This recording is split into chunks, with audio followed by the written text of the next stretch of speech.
Hola,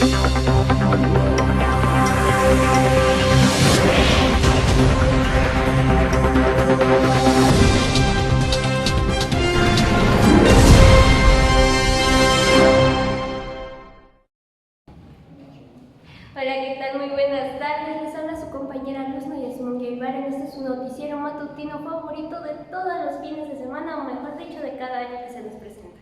Este noticiero va con esta dinámica de hablar acerca de varias cuestiones educativas que han perpetuado durante bastante tiempo en este hermoso país.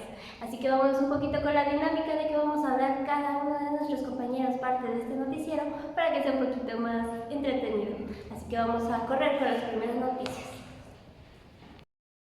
Violencia, corrupción, una gran deficiencia y hasta una pandemia son situaciones que nos han traído al México que tenemos hoy en día, que se ha formado a lo largo de grandes situaciones de distintas problemáticas y que nos preguntábamos, sin embargo, ¿son recientes estas cuestiones o las venimos arrastrando desde hace demasiado tiempo? Pues bien, en colaboración con mis compañeros les presentaremos las situaciones que han ocupado la educación en México en los últimos 30 años. Así pues, comencemos entonces con este recuento. Año 1994. ¿Cuál fue el hecho que sacudió a parte de la sociedad mexicana de aquel entonces? Yo diría que fue la participación de niños en la guerrilla del Ejército Zapatista de Liberación Nacional, situación en la que dichos infantes tuvieron que abandonar sus estudios para unirse a las filas de estas guerrillas, y así se generó un gran rezago, se tuvieron grandes deficiencias en los conocimientos que ellos adquirían, y a final de cuentas fue un desastre para esta situación. 1995 ya se veía gran parte de este rezago y el declive educativo, ya no solamente en esta zona, sino a nivel nacional.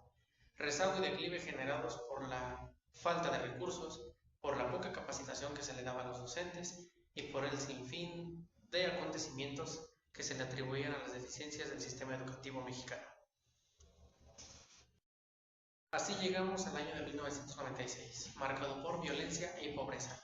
Violencia ya en gran parte del país, no solamente en la zona antes descrita, dado que en este tiempo se hizo un censo en el cual se determinó que en una de cada 3 familias mexicanas había violencia doméstica. Pobreza, dado que igualmente era una situación en la que todas las familias del país estaban escasas de recursos, había deficiencias por parte de la cobertura nacional, no solamente en el ámbito educativo, sino también social, y que se veía reflejada en el bolsillo de los mexicanos, abriendo el paso a situaciones en las que muchos niños se veían obligados incluso a abandonar sus estudios y comenzar a trabajar para aportar y subsistir en estos tiempos. En el año de 1997 hubo un paro nacional por parte de los magisterios, así como del Sindicato de Trabajadores de la Educación y la Coordinadora Nacional de Trabajadores de la Educación, principalmente en los estados del sur, pero que juntaron alrededor de 260,000 docentes, los cuales pararon labores de manera indefinida y los cuales exigían mayores prestaciones, exigían mejores condiciones de trabajo y asimismo respuesta por parte de las autoridades federales a cada una de sus quejas y de las dudas que ellos tenían respecto a los modelos educativos de en aquel entonces.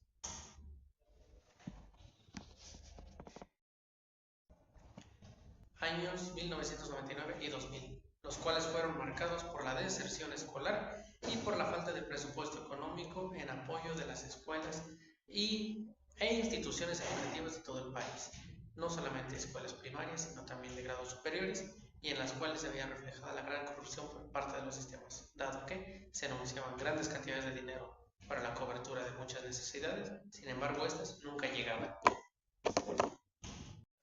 Y con esto llegamos al año 2000, año marcado por la asunción de Vicente Fox a la presidencia nacional, más sin embargo en un país lleno de pobreza, en la cual gran parte de la población mexicana se había sumida en esta dificultad y bajo la cual muchas veces las cuotas educativas y recursos para mandar a los niños a la escuela no eran suficientes para poderlos cubrir.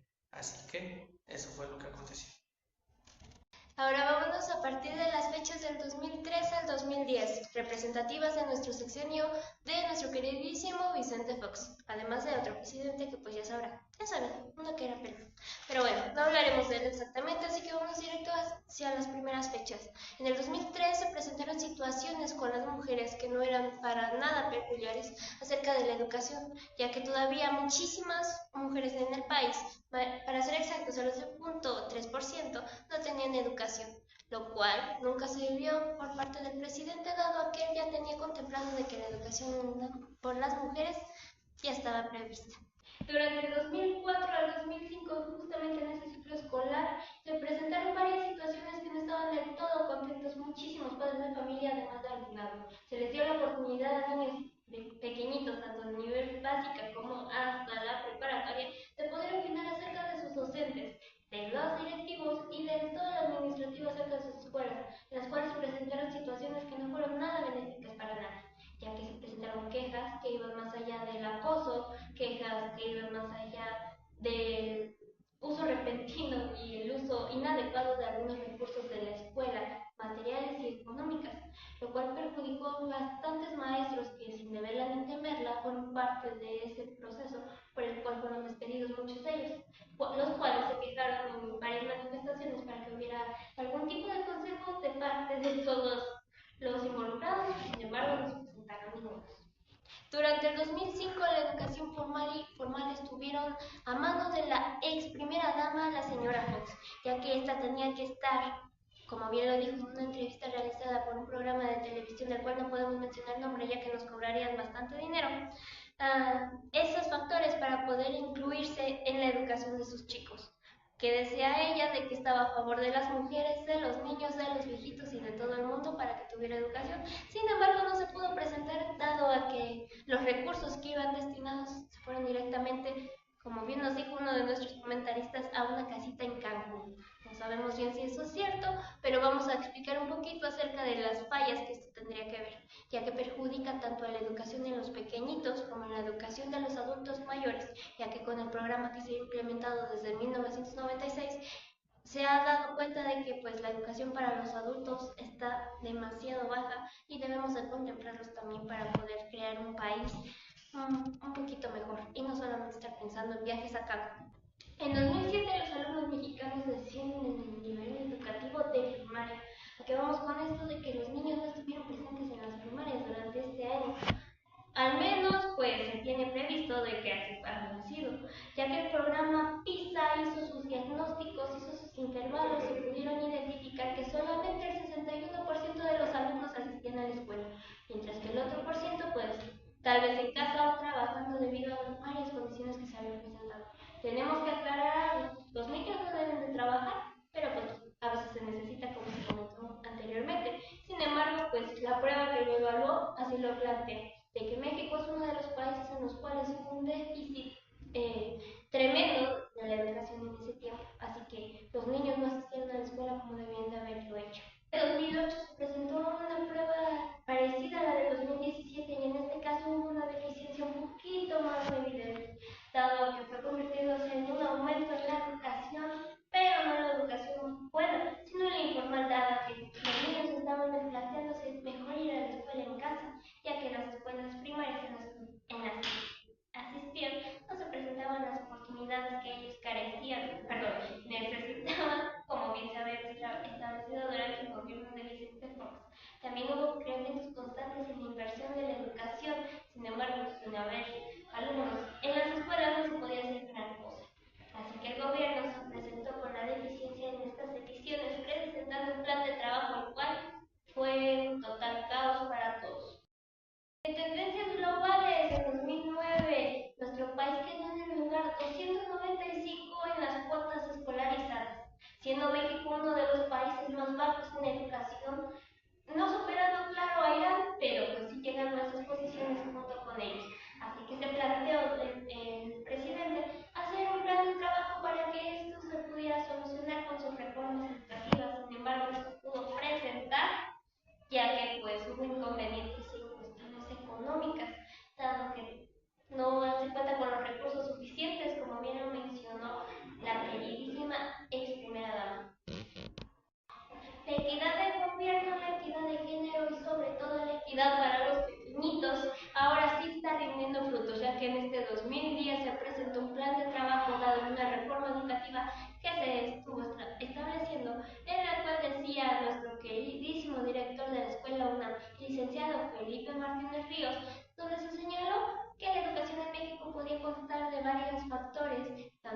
positivos como negativos, así que nos íbamos a enfocar más en los positivos para lograr que la educación fuera de alta calidad y se contara con todos esos servicios que se requerían.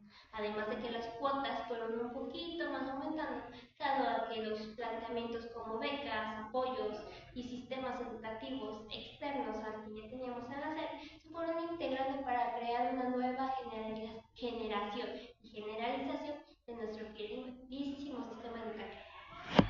Y llegamos a años que son muy representativos en cuestión de problemáticas dentro del sistema educativo. Empezamos por el 2011. En este año la SEP combatió la comida chatarra de la manera en que era la propia Secretaría de Educación que supervisaba a las tiendas escolares que no vendieran ninguna comida chatarra, además de implementar otras estrategias de solución al problema, como por ejemplo poner bebederos de agua para que los niños tomaran agua, aunque eso es un poco cuestionante porque hasta qué punto puede ayudar los bebederos a que los alumnos no consuman comida chatarra. En el 2012 hay un cuestionamiento acerca del aula telemática. El gobierno se había planteado llevar la tecnología a las aulas escolares de educación básica. Lamentablemente, el gobierno no estaba consciente de los contextos de las aulas. Por tanto, surgieron dos principales problemáticas: la escasez de recursos tecnológicos y el contexto. Tal vez en algún contexto no había luz, no había internet y por tanto no se podía acceder a ese mundo informático que tanto nos prometía. Y siguen las problemáticas. En el año 2013, un año muy caótico para la educación pública, porque con la llegada de Peña Nieto al poder, llega también la tan famosa reforma educativa, que generó más problemáticas que soluciones. El objetivo de la reforma educativa del año 2013 era mejorar la educación y hacerla de calidad a través de la evaluación docente. Pero también trajo consigo diversas problemáticas que afectaron al gremio de los docentes. Por tanto, muchos docentes de distintas entidades del país se levantaron en protesta para decirle no a la reforma educativa, porque con esto sí iba a haber despidos, bajo de salario y deficiencia en cuestiones de recursos.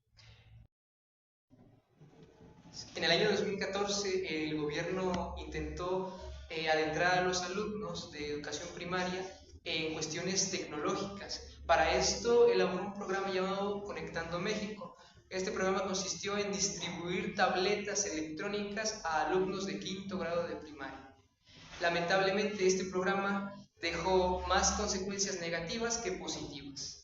Y hay que preguntarnos qué tanto de presupuesto se llevó este programa, porque las tabletas no eran de una muy buena calidad que digamos, y muchas se descomponían o dejaban de funcionar, o los niños la estropeaban, o no la utilizaban para cuestiones educativas. Llegamos al 2014, este año fue marcado por violencia, demasiada violencia en nuestro querido México, y aquí hay un suceso muy importante: la desaparición de los 43 normalistas de Ayotzinapa por elementos de la policía y del ejército. Según investigaciones se dice que estos normalistas iban a viajar a la Ciudad de México en conmemoración del 2 de octubre, pero elementos de la fuerza pública no se los impidieron y pues aparte de estos normalistas hubo mucha gente que fue herida y desaparecida. Del año 2016 al 2017, el Sindicato Nacional de Trabajadores de la Educación demandaba un presupuesto multianual. Este presupuesto consistía en aumento de salario, aumento de los recursos del sector educativo público y la administración eficiente de los recursos para garantizar la educación de calidad.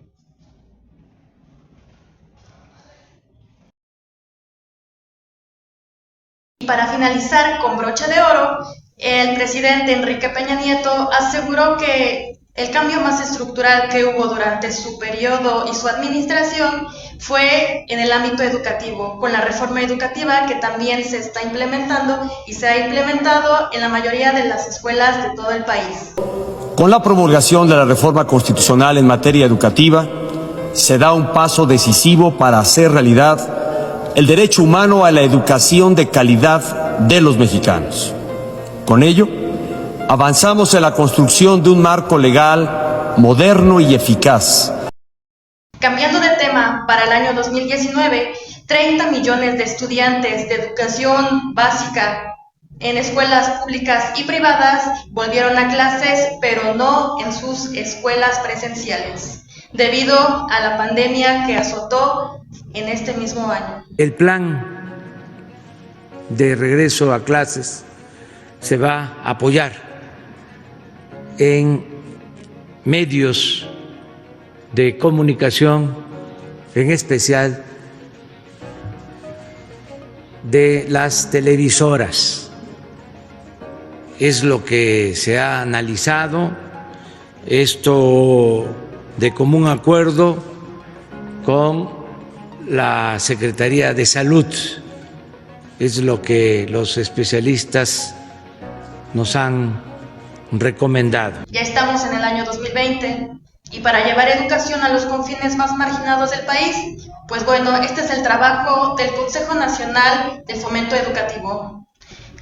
Tarea que se ha complicado con la pandemia.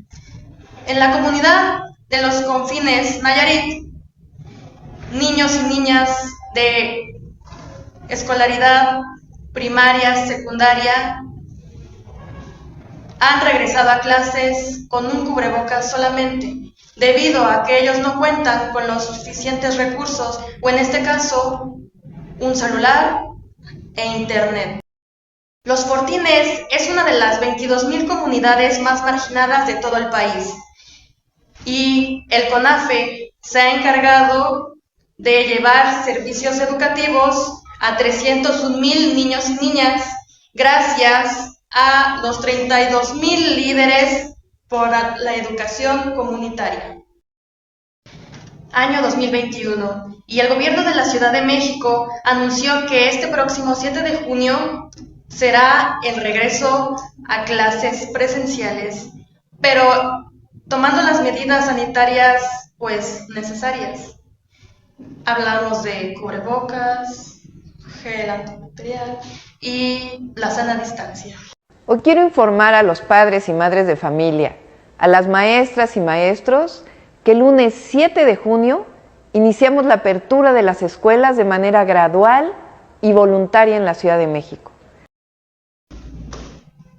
March Arriaga, director de materiales educativos de la SEP, presentó al presidente Andrés Manuel López Obrador el nuevo modelo educativo, que en sus palabras dijo que es libertario y humanista. Además, busca terminar con el racismo y con esas pruebas estandarizadas que se le agregan a la sociedad. Finalmente es el año 2023 y hemos presenciado cambios en materia educativa, así como también la implementación de programas como becas de Jóvenes Construyendo el Futuro, pero también un tema muy relevante y muy polémico hasta ahora. Esto es la revisión de los libros de texto, ya que encontraron algunas barbaries. Esto es, por ejemplo, un caso en el libro de quinto grado. Hay un tema que provocó controversia, ya que los padres de familia consideran que se hipersexualiza a los niños, debido a que en el libro se pide que se realice una maqueta con los órganos sexuales reproductivos, en donde se especifica que se represente una eyaculación y también un proceso de ciclo menstrual. Bueno, esto lo dejo a su criterio. Júzguelo usted mismo. los libros de texto que están inundando nuestro país con errores, faltas de ortografía, de gramática, de contexto, de procedimientos. Realmente estamos dejando a nuestros niños sin las herramientas necesarias para enfrentar su vida futura. En contra de la Secretaría de la Secretaría de Educación Pública, Delfina Gómez, por su omisión en la revisión de los libros de texto. Realmente solamente nos recibieron por medio de la ventanilla. Nos hubiera agradado que nos recibieran funcionarios para que nos dieran una asesoría más profunda de lo que vendría a continuación después de nuestra denuncia. Nosotros debemos de confiar en las leyes de este país y nosotros debemos de confiar en nuestras fiscalías. Por lo mismo, hago un atento llamado a las autoridades a que por favor nuestras peticiones no se queden archivadas.